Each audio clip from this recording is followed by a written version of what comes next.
복음 전도에서 교회 개척까지. 오늘 읽은 이 본문의 말씀을 잘 보면 예루살렘 교회 성도들이 스데반의 순교 사건 때문에 사도 사울이라는 이 청년이 완전히 그 교회를 다 잔멸을 할 그런 계획을 세웠습니다. 그래서 그런 박해가 심해질 때 우리가 8장을 보면 8장 1절에 3절까지를 보면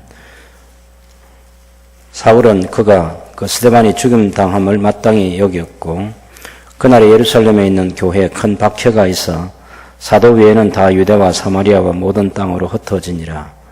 경건한 사람들이 스데반을 장사하고 위하여 크게 울더라. 사울이 교회를 잔멸할세 각 집에 들어가 남녀를 끌어다가 옥에 넘겼다. 이렇게 말하고 있습니다. 그렇게 해서 그 박해 때문에 흩어진 사람들이 두루 다니면서 복음의 말씀을 전했고 오늘 11장 19절에 있는 말씀처럼 환난으로 말미암아 흩어진 사람들이 이제 갈리 지역을 벗어나서 베니게 그 위쪽 지방입니다. 더 위로 올라오면 지금은 터키의 남부 지역에 있는 그 섬이죠. 키프로스 섬입니다. 구브로와 그 다음에 그 오른쪽 편에 있는 그 수리아 안디옥이라죠. 수리아 안디옥까지 거기까지 가서 유대인에게만 말씀을 전하는데 그 중에 이제 어떤 사람이죠. 이 구브로와 구레네 지역에 있는 이 몇 사람이 안디옥에 가서 유대인 말고 헬라인에게도 복음을 전했습니다. 그래서 그 복음의 내용은 주 예수죠. 주 예수를 전파했더니 주님의 손이 그들과 함께 하셔서 수많은 사람들이 믿고 주님께로 돌아왔다. 이런 말씀입니다. 그렇게 해서 안디옥에 교회가 세워진 역사적인 사건을 우리에게 보도하고 있습니다. 복음 전도에서 교회 개척까지. 이건 이제 원스톱으로 이루어져야 될 일인데, 우리 한국의 상황과 세계 교회도 뭐 오래 역사가 있는 교회는 그렇습니다만은 처음 교회를 컨트롤해 가시는 하나님의 방법보다는 안주하기를 좋아하는 거예요. 그리고 교회 외적인 것에 더 많이 머물러 있고자 하는 그런 생각들을 가지고 있습니다. 교회 본질이 뭔가?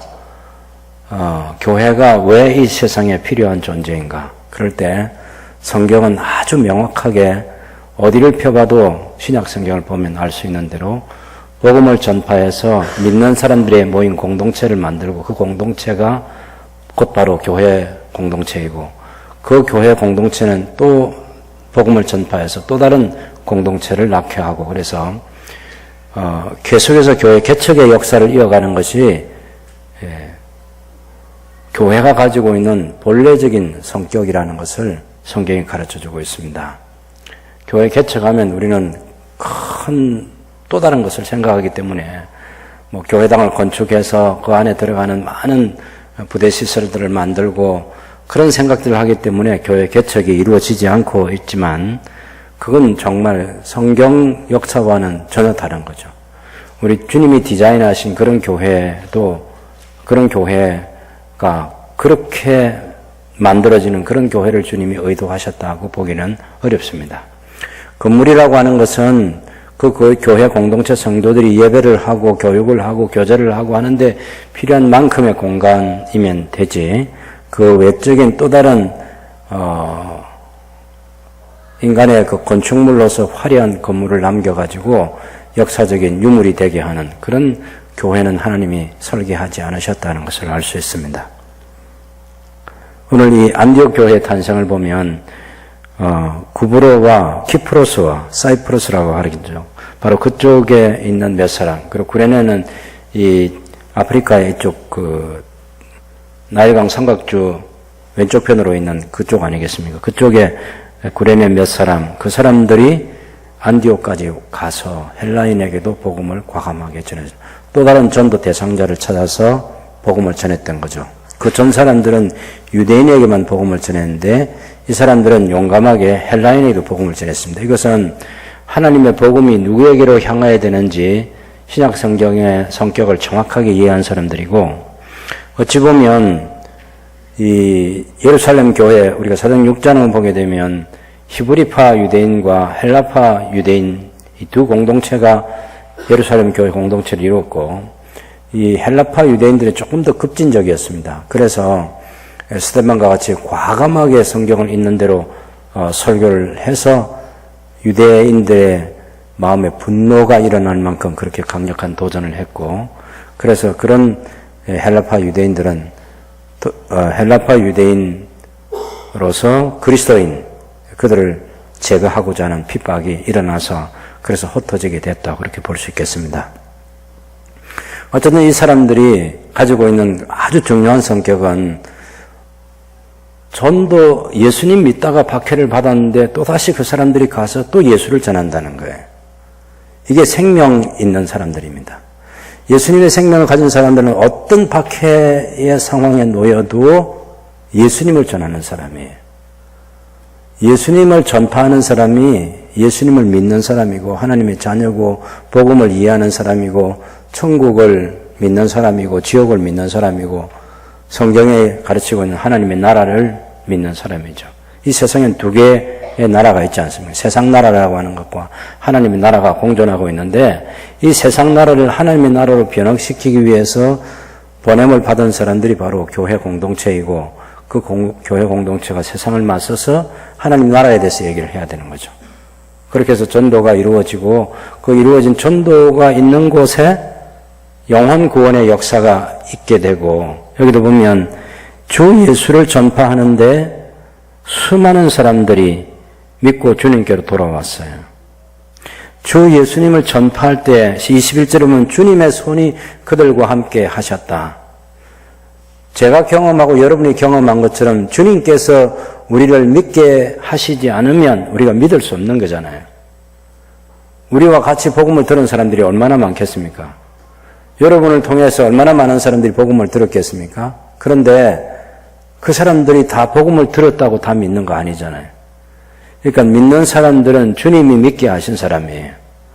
하나님께서 구원 얻는 믿음을 주셨기 때문에 우리가 믿는 거예요. 여러분 머리 IQ도 똑같아요. 믿는 사람과 안 믿는 사람이 똑같다니까. 생활 환경도 똑같아요. 사회적인 환경도 똑같습니다. 차이가 하나도 없어요. 구원 얻는 믿음을 하나님께서 우리에게 주셨는지 주시지 않았는지가 결정하는 것이고 성령 하나님께서 우리를 하나님의 자녀로 생명 있는 새 생명을 가진 자로 거듭나게 주셨느냐 주시지 않느냐에 따라서 사람이 신자와 불신자로 나눠져 있는 것이지 다른 외적인 환경들은 다 똑같다고. 그런데 언제 그런 역사가 일어나느냐? 주 예수를 전파할 때 그런 거죠. 여러분 그런데 생각보다는 이 복음에 단순한 원리가 있는데도 주 예수님을 전파하지 않아요. 예. 그냥 자기 혼자 예수님 믿는 거죠. 자기 혼자 그냥 신앙생활 잘하고 있습니다.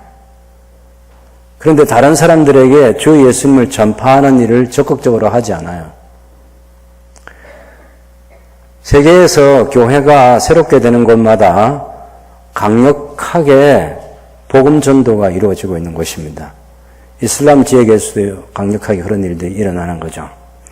근데 전혀 새로운 방식의 교회를 생각하지 않으면 복음의 진보는 없을 것입니다. 저는 한국 땅에도 한국 교회를 생각하면서 한국 교회가 지금처럼 지금 새순교회가 35년 전에 개척을 해가지고 여기 와서 여기 이렇게 있는 것처럼 이런 생각을 가지고 있으면 교회는 언젠가는 문을 닫아야 될 날이 올 수도 있습니다. 새로운 방식의 교회 형태, 새롭게 도전하는 세상을 향해서 도전하는 예수 그리스도를 전파하는 하나님의 사람들이 일어나야만 가능한 거죠. 이를테면 제가 한 예를 들어보겠습니다. 어떤 사람이 신학교에서 공부해 목사가 됐어요. 교회를 목회할 교회가 없는 거죠. 이 사람들이 할 수 있는 게 아무것도 없어요. 그래서 택시 기사가 됐어요. 그 택시 기사인데 일반적인 택시를 하는 게 아니고 대리운전 해주는 거 있죠, 대리운전. 아시죠? 대리운전 해주는 거. 근데, 어떤, 신학교 교수 목사님이 밤늦게 그 차를 타게 됐어요. 근데 이 택시기사가 계속해서 이제 그 뒤를 돌아보는 거예요. 그래서, 아니, 당신 왜 앞을 보고, 운전자가 앞을 보고 가야지 왜 뒤를 돌아보냐고. 술을 안 취했어요? 뒤에 손님이 당연히 술 취한 사람인 줄 알고 있는 거예요. 아니, 내가 목사인데 왜 술이 취해, 이 사람아? 아, 그래요? 나도 당신과 같은 목사라고. 근데 이 사람이 이제 자기 이야기를 들려줍니다. 자기가 목회지가 없어서 현재 하고 있는 일을 하고 있는데 정말 불쌍한 사람, 당신이 이 차를 탄 시간, 그 시간에 술이 취해가지고 차를 탄 그 사람을 집까지 데려다 주면 마중 나올 사람이 없다는 거예요. 자녀들이 없는 그런 사람들이 많이 발견했고, 그래서 할 수 없이 그 술 취한 사람을 등쳐 업고 계단을 올라가서 인수인계를 해주고 돌아와야 되는 그런 일들이 비일비재한데, 들어가면 그것도 주인 아주머니의 온갖 푸념을 한 30분 정도 들어주고 그렇게 해서 내려와야 될 때가 있다는 것입니다. 그때 이분이 귀 기울여 들어주고 그 사람에 필요한 예수님을 증거하고 성경을 가르치고, 그렇게 해서 자기가 관리하는 교회 다니지 않는 그리스도인 60명을 성경을 가르쳐서 그리스도인을 세워가는 그 일을 하고 있다는 것입니다. 이것이 새로운 형태의 교회일 수 있어요. 여러분, 영광스럽지 않습니까? 비록 보이는 건물은 없어도 보이지 않는 거룩한 공동체, 하나님 나라 백성들을 만들어가고 있는 거룩한 사업인 거죠. 이제 그런 발상이 우리에게 필요하다고 생각합니다. 자기가 있는 사업터, 자기가 다니고 있는 직장, 거기를 교회로 만드는 거예요. 복음을 전파해서 믿는 사람들을 양육하고 그 사람들이 또 복음을 전할 수 있는 사람을 또 길러내고 하는 그 일을 지속해 가면서 하나님 나라 백성을 모으는 거죠. 세상에 우리가 무슨 야심이 있겠습니까? 그 사람들 모아가지고 무슨 우리가 돈벌이 하려는 거 아니잖아요. 우리가 믿는 생명의 예수를 그들 또한 믿게 되었으니 그 사람들이 우리처럼 또 다른 사람을 예수 믿게 하려는 그런 전도하는 거룩한 하나님 나라 일꾼으로 세워가는 것이죠. 지금 이슬람권에서 이를테면 이란 같은 데서도 목사가 생겨나면 그건 가차없이 죽여버리는 지 않아요. 그래서 목사 없는 교회가 여기저기 생겨나는 거죠. 순전히 예수님 믿는 일반 성도들이 또 다른 자기와 같은 믿는 사람들을 만들어내고 공동체를 만들어서 이란도 아마 제가 듣기로는 최근에 100만 명의 그런 신자가 있다는 얘기를 들었어요. 얼마나 무서운 무슬림이 사는 세상이겠습니까? 그런 데서도 일반 성도들이 또 다른 사람들에게 전도를 해서 무슬림 안에 있으면서 그 신앙생활을 하는 거예요. 사원 갈 때 무슬림 사원에 간대요. 거기 가서 기도를 누구에게 하느냐? 하나님께 하는 거예요. 여러분, 멋지지 않습니까? 네. 그런 사원에 간 게 죄가 아니에요. 거기 가서 누구에게 기도하느냐? 살아계신 하나님께 기도하는 거죠. 자기 같은 사람을 계속해서 만들어내는 거죠. 그 공동체에서 나오면 굉장히 생명이 위협하니까요. 그런 생명의 위험을 무릅쓰고 그 안에서 거룩한 누룩과 같은 그런 복음의 진보를 이루어가는 거죠. 핵심은 내가 누구이든지 내가 믿는 예수를, 내게 생명 주신 그 예수님을, 내 죄를 용서해 주시고 나를 하나님의 자녀로 삼아 주시고 내게 영광스러운 하나님의 나라에 이르도록 해 주신 그 주님을, 우리의 이름을 하늘의 그 생명책에 기록되었다고 말씀해 주시는 그 예수님을 우리가 또 다른 사람들에게 전파하는 것입니다. 이것이 전도예요. 복음 전도. 전도하는 방법에 여러 가지가 있을 수 있어요. 무슨 이미지 전도도 있고 뭐 이런저런 전도 있지만 가장 중요한 것은 사람과 관계를 맺고 그 관계 속에서 알게 된 그 사람의 이야기를 들어주고 그 사람에게 하나님께서 주시는 기회에 복음을 제시하는 거예요. 복음을 제시하는 거예요. 복음을 제시할 준비가 돼 있어야 됩니다. 이게 첫 번째 중요한 일이에요. 제가 전에도 여러 번 말씀드린 기억이 나는데, 제가 그 낚시터에 갔을 때 그 고기들이 외출 가는 게 너무 저를 위해서도 잘하는 거죠. 저는 낚시라는 걸 할 줄 모르는데, 낚시를 할 줄 모르는 사람이 그 고깃대가 많이 몰려가지고, 어떻게 이거 채야 될지, 그것도 타이밍도 맞출 줄 모르는 사람에게 고기가 있으면 곤란하잖아요. 다른 사람 다 고기 많이 잡는데 저까지 못 잡으면, 저는 못 잡으면 아주 불쌍하고 비참하게 되는 거죠. 그래서 단체로 그 다음에 다 이제 외출 나가주는 거죠. 그래서 나도 못 잡고, 낚시를 잘하는 사람도 못 잡고, 그래서 체면 세워주는 거죠. 제가 그 얘기 하려는 게 아니에요. 고깃대가 많이 몰려올 때는 낚시를 할 수 있는 사람이, 그 낚시를 할 줄 아는 사람이 고기를 낚아야죠. 전도할 수 있는 환경이 주어졌을 때 그때의 복음 제시를 통해서 그 영혼을 주님께로 직접 인도할 수 있는 준비가 되어 있어야 한다는 것입니다. 그래서 다른 사람의 처지를 가만히 귀 기울여서 들어주는 사람에게 복음을 전할 수 있는 기회가 생긴다는 것입니다. 아, 당신에게 필요한 예수 그리스도. 근데 이걸 지속적으로 해야 돼요. 하다가 말면 안 되고요. 서울에 가면 제 후배가 목회하는 그 큰 교회가 하나 있는데, 거기는 전도팀에 매주 한 100명이 움직인대요. 화요일과 토요일에 100명이 전도팀이 움직여서 매주 전도를 통한 새신자가 교회에 등록하는데, 거기도 이제 그렇게 전도팀들이 많이 있지만, 슈퍼 전도자 한 사람은 이권사님이라고 그 권사님 한 분 계신데, 이분은 전도를 위해서 많은 시간과 돈을 투자하는 사람인데, 한 지역에서 20년 동안 전도를 하고 나니까 전도의 열매를 보게 해주신다고 그렇게 간증했어요. 얼마나 집중적으로 간절히 그렇게 전도를 했겠습니까? 그래서 그 사람에게 특별한 열매를 이제 최근에 많이 허락해 주시는 그 교회의 슈퍼 전도자가 됐어요.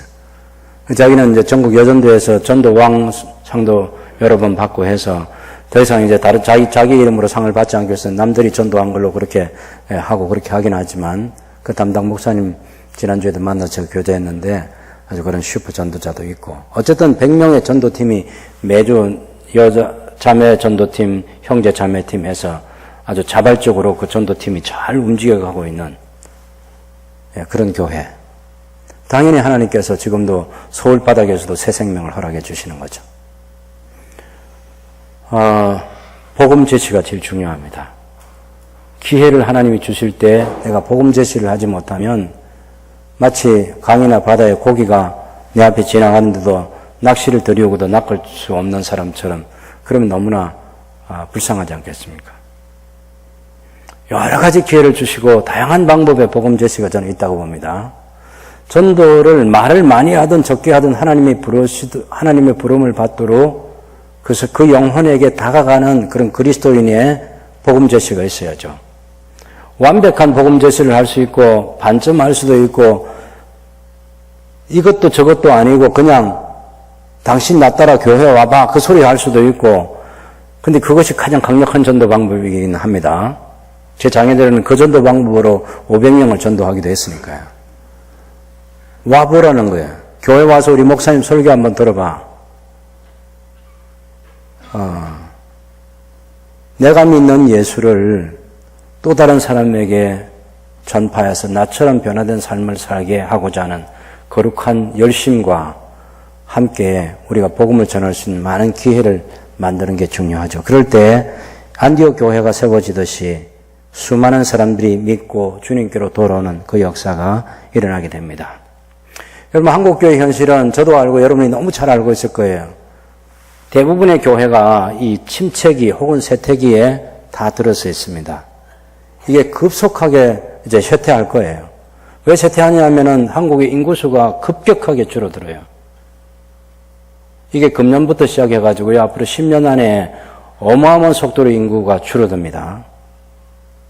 몇십 년 뒤에는 현재처럼 줄어들면 한국이란 나라가 없어진다고 그러잖아요. 불과 몇십 년 뒤에요.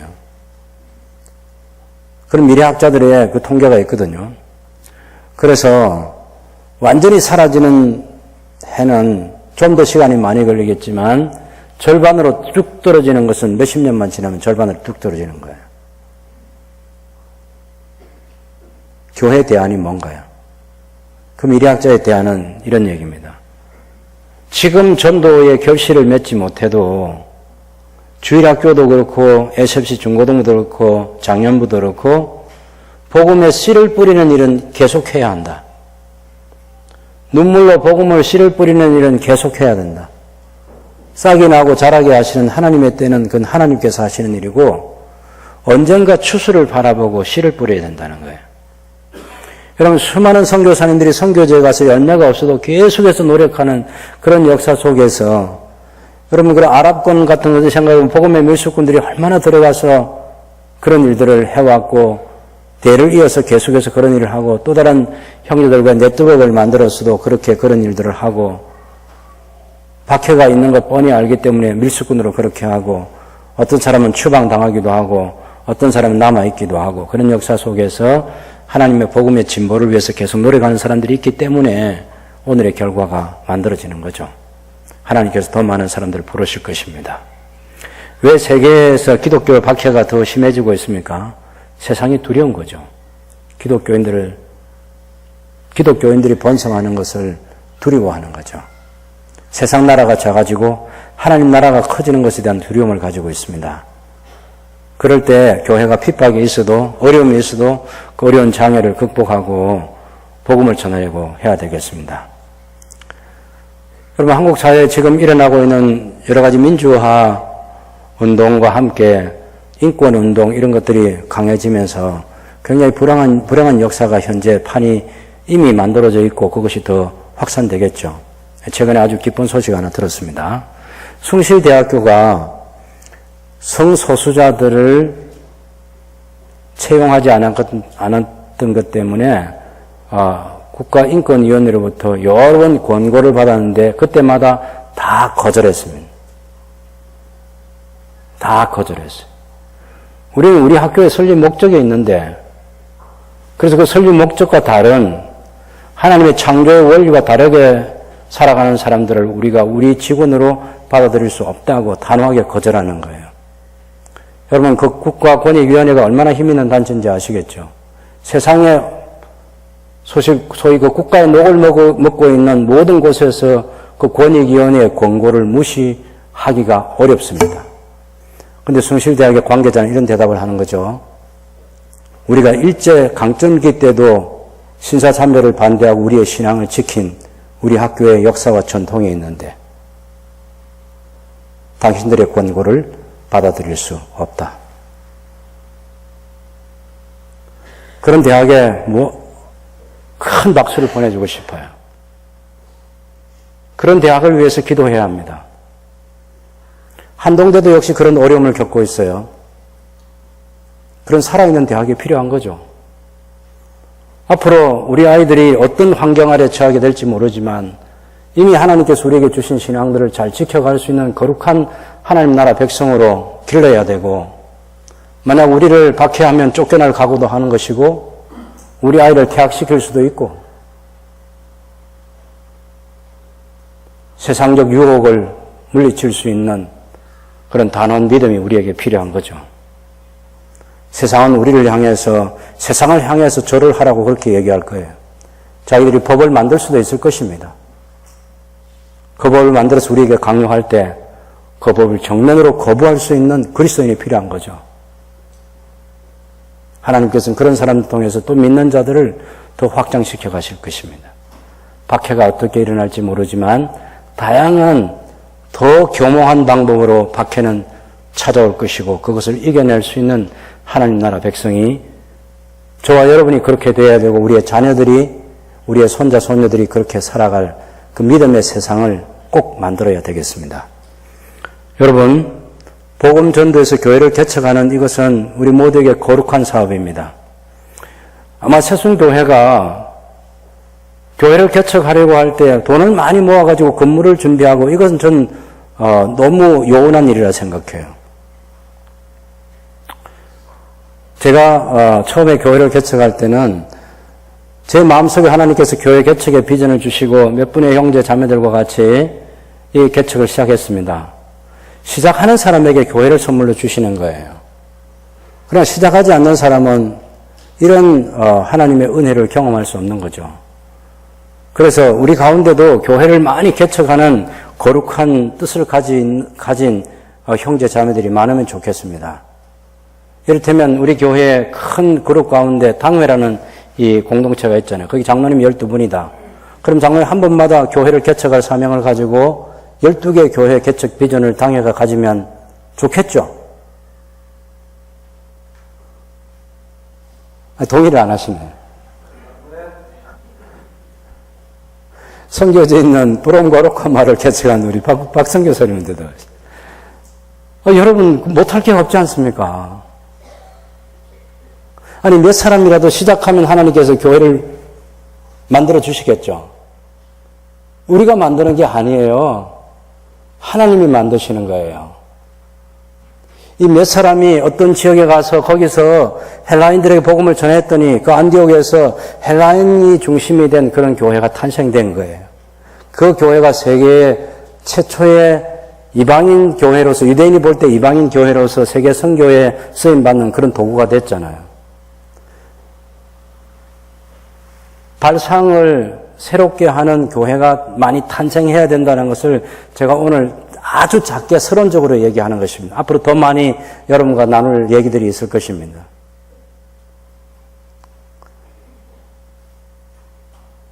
그러니까 우리가 이 생각을 새롭게 해야 돼요. 제가 진영에 우리 한 집사님 개업 예배 하는 데 갔는데 제 머릿속에는 아무 생각도 없어요. 너무너무 기쁘고 행복한 생각이 뭐냐면 여기서 교회하면 딱 좋겠다 그 생각이에요. 얼마나 좋아요. 교회입니다, 여러분. 집이 좀 큰 집에 가도 이 집에도 교회해도 되겠구나 그 생각이 드는 거예요. 아름다운 공동체를 만드는 것입니다. 거룩한 하나님의 왕국의 백성들과 같이 새로운 역사를 계속해서 만들어가면 좋겠습니다. 우리는 너무 오랫동안 머물러 있었어요.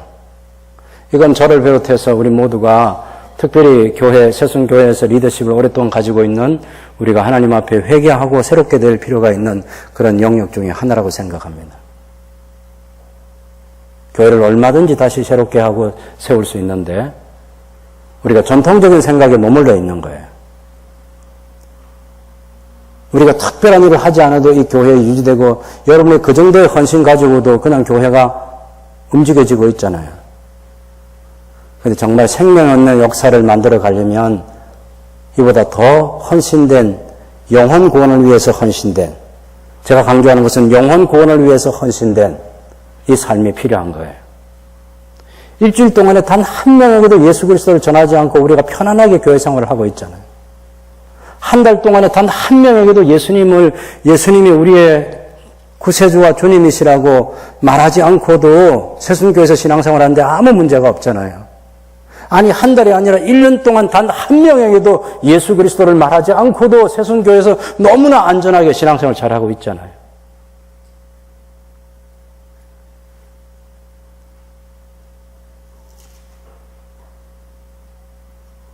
복음 전도에서 개척까지 어떤 외적인 환경도 생각하지 않는 거룩한 복음의 역사를 이뤄가야 되겠습니다. 그때 현재 새순교회는 센터 교회가 될 수 있고 마두처치가 될 수 있겠죠. 또 다른 지원 사격을 계속해서 해주는 이 지원 사격을 해준다 할 때 가지고 있는 무서운 생각이 뭐냐면 교회가 개척해서 지원 사격을 해주면 그냥 돈을 많이 공급해주는 걸 생각하는데 그것은 미래 교회의 모습이 아닙니다. 그렇게 하면 한국 교회는 더 이상 성장할 수도 없고 더 이상 발전할 수도 없어요. 그런 생각을 깨버려야 됩니다. 앞으로는 어디서나 주님의 교회가 하나님의 백성들이 모여서 예배할 수 있고 복음의 진보를 이루어갈 수 있고 이 땅에서 선교적 사명을 감당하도록 하신 그런 모든 것들을 어디든지 할 수 있는 그런 하나님 나라 백성들이 필요한 거예요. 용기 있는 사람들.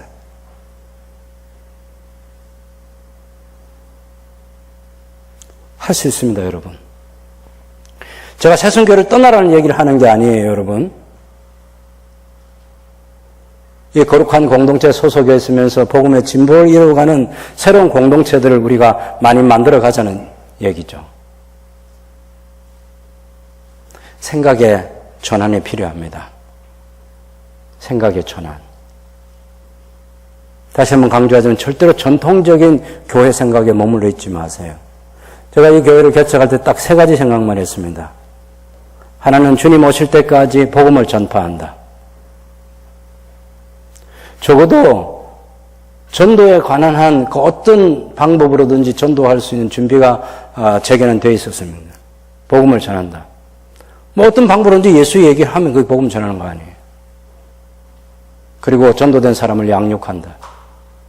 그리고 그렇게 양육된 사람을 또 복음 전도할 수 있는 사람으로 파송한다. 이 세 가지 생각을 가지고 주님이 오실 때까지 일을 계속하자. 그렇게 생각했는데 부족한 부분이 많았습니다. 그래서 다시 새순교회가 그 당시에 여러분 개척될 당시를 생각해 보면 뭐 전도 폭발도 하고 다리의 화로도 전도하고 팀으로도 전도하고 70명의 전도대도 만들고 다양한 방법으로 우리가 지하실에 있으면서도 전도하는 것을 쉬지 않고 했던 역사를 가지고 있습니다. 이제 그것을 회복해야 되겠습니다. 새순교회는 전도하는 교회다. 새순교회는 영혼을 구원하기 위해서 하나님께 기도하고 영혼 구원을 위해서 시간을 쓰고 영혼 구원을 위해서 돈도 쓰는 그런 교회로 거듭난다. 제가 어떤 교회, 그런 전도를 아주 열심히 하는 교회는 전도팀에서 전도비에 관한 한 통제하지 않는, 멋지잖아요, 여러분. 그렇다고 해서 그 전도팀이 교회의 기둥이 흔들릴 만큼 전도비를 쓰겠습니까? 그렇지는 못해요. 한 사람이 쓸 수 있는 그 전도팀, 예를 들면 우리 교회 하여 전도팀이 쓸 수 있는 돈이라는 것은 아무리 많이 쓰라고 그래도 많이 쓸 돈이 없어요. 사람이 없는데 뭘 수백 명이 전도팀에 나가면서 돈을 쓰고 싶은 만큼 쓰라 하면 그건 돈이 많이 들겠지만 하여 전도팀 정도가 무슨 돈을 쓰겠다 하면 그 돈 얼마 쓰겠습니까? 제가 아까 서울에 제 후배에 있는 그 교회는요, 전도팀을 위해서 가장 식사 제공을, 제대로 된 식사, 정말 한 끼를 점심 먹고 오전에 훈련받고 오후에 전도 나갈 때 점심 한 끼라도 봉사를 통해서 정말 제대로 된 이 팀을 소중하게 여기고 그들에게 식사 한 끼를 건사하게 선물하고 그렇게 해서 복음 전도의 현장에 나아가는, 여러분 전사들을 위해서 그렇게 쓸 수 있는 마음의 여유가 있어야 되겠죠. 하나님께서 하나님이 가지고 있는 공급처를 통해서 계속해서 공급해 주실 것입니다. 그런 믿음을 저와 여러분은 가지고 있습니다. 이제 이것을 행동으로 옮겨야 되는 거죠. 사도 바울이 전도하러 다니고 초대교회 성도들이 전도하러 다닐 때 일반적으로 드는 모든 비용은 다 드는 거예요. 사도 바울이 선교하러 갔을 때 이 사도행전 13장에서 스데반과 바울이 전도하러 갔는데 그때에 이동하는 데 필요한 경비 다 들어야죠. 하루 세끼 밥 먹는 거 다 들어야죠. 숙박비 필요하죠. 모든 돈이 다 투입되는 거예요. 그래도 그런 것은 성경에 아무것도 기록하지 않았어요. 누군가를 통해서, 교회 공동체를 통해서든지 또 돈이 있는 사람들을 통해서 성도들을 통해서 공급해 주셨든지 하나님께 주셨겠죠. 물론 때로는 굶주리고 때로는 헐벗고 때로는 추위에 떨고 그런 시간도 많았지만요. 그래도 하나님께서 생존하는 데 필요한 것들은 공급해 주셨기 때문에 그가 있지 않겠습니까? 오늘 저와 여러분이 이 본문을 통해서 안디옥 교회가 탄생한 이것이 복음 전도에서 예수님 믿다가 박해를 받은 사람들이 여러 지역으로 흩어져서 또 자기들이 믿는 예수를 전파하지 않을 수 없어 또다시 그 예수님을 전파해서 주님께서 믿는 사람들을 더하게 해주셔서 사역하게 하신, 많은 사람 믿고 주님께로 돌아오게 된 이 역사. 그래서 전도를 해야 되는 거죠. 전도가 있는 곳에 믿는 자를 더해 주신다는 거예요. 복음 전도에서 교회 개척까지 하나님께서 이 시대에 우리에게 주신 큰 도전이고 비전입니다. 할 수 있습니다. 그래서 생명을 구원하는 하나님의 일에 교회를 새롭게 세워가고자 하신 하나님의 꿈에 동참하는 저 여러분들이 될 수 있기를 바랍니다.